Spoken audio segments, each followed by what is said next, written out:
പിന്നെ ഫഹദേ, ഞാനൊരു കാര്യം പറഞ്ഞില്ലേ, ഷാബാസിനെ ഞാൻ കൊല്ലുന്നു. അത് ഞാൻ പറഞ്ഞു അവൻ്റെ കണ്ണൊന്ന് പോയോ കിട്ടോ ഇനി കണ്ണൊന്ന് കിട്ടും.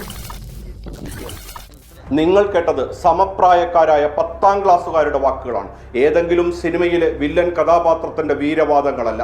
കൂട്ടത്തിൽ ഒരുവന്റെ ജീവൻ എടുത്തിരിക്കുകയാണ് ഈ ക്രൂരത.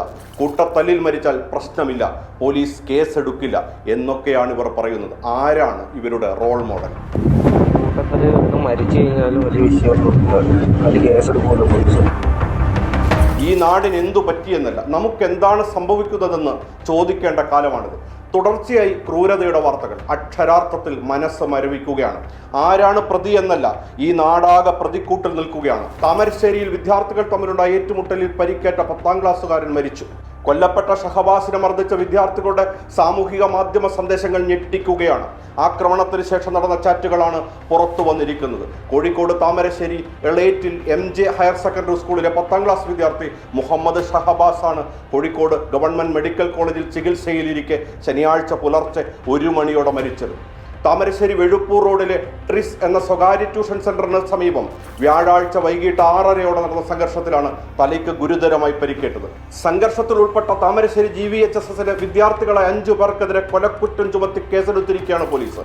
ഞായറാഴ്ച താമരശ്ശേരി വ്യാപാര ഭവനിൽ വെച്ച് ട്രിസ് ട്യൂഷൻ സെന്ററിൽ പഠിക്കുന്ന വിവിധ വിദ്യാലയങ്ങളിൽ നിന്നുള്ള 10ാം ക്ലാസ് വിദ്യാർത്ഥികളുടെ യാത്രയപ്പ് പരിപാടിയോടെയായിരുന്നു സംഘർഷത്തിന് തുടക്കം.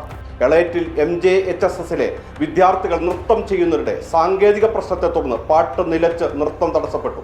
ഇതിനെ തുടർന്ന് ട്യൂഷൻ വിദ്യാർത്ഥികൾ തമ്മിൽ ചേരിതിരിഞ്ഞ് വാക്കേറ്റവും കയ്യാങ്കളിയും ഉണ്ടായി. ഇതാണ് കൂട്ടത്തിൽ ഒരുത്തന്റെ ജീവനെടുത്തത്.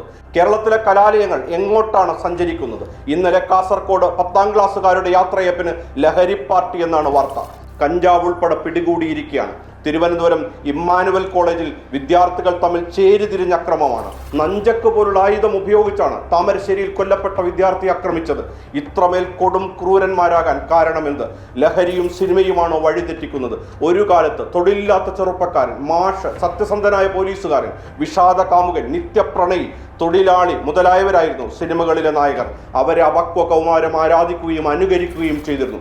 ഇന്ന് ഒട്ടുമിക്കവാറും സിനിമകളിലെ നായകർ പിന്നിൽ വടിവാളോടുകൂടിയ വാടക കൊലയാളികളാണ്. അനുകമ്പയുള്ള മനുഷ്യരായി നമ്മുടെ കുട്ടികളെ ആര് വളർത്തും? ഓരോ ദുരന്ത വാർത്തക്ക് മുമ്പിലും നടുക്കം രേഖപ്പെടുത്തി നാം മാറി നിൽക്കുകയാണ്.